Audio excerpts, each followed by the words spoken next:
এবং তারা 50 লক্ষ টাকা চাঁদা দাবি করে এবং সেদিনই তারা ওখান থেকে 10 লাখ টাকা নগদ দিয়ে আসে বলে আমাদের কাছে প্রাথমিক তদন্তে পাওয়া গেছে।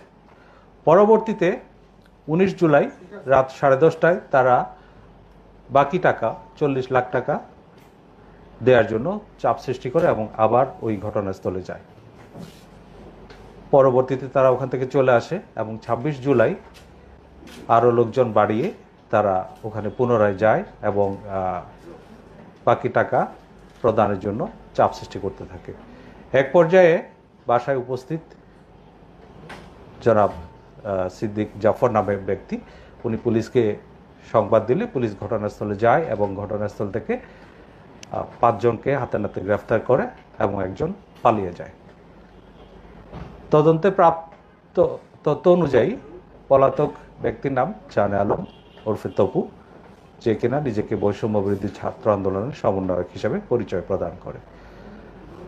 এই ঘটনায় বিস্তারিত তদন্ত অব্যাহত রাখে এবং তার প্রেক্ষিতে থানা পুলিশের পাশাপাশি ঢাকা মহানগর গোয়েন্দা পুলিশ ঘটনায় জড়িতদের আইনের আওতায় নিয়ে আসতে কাজ করে এবং তারই প্রেক্ষিতে আজ সকালে রাজধানীর গোপীবাগ হতে জানে আলম ওরফে তপুকে গ্রেফতার করা হয়।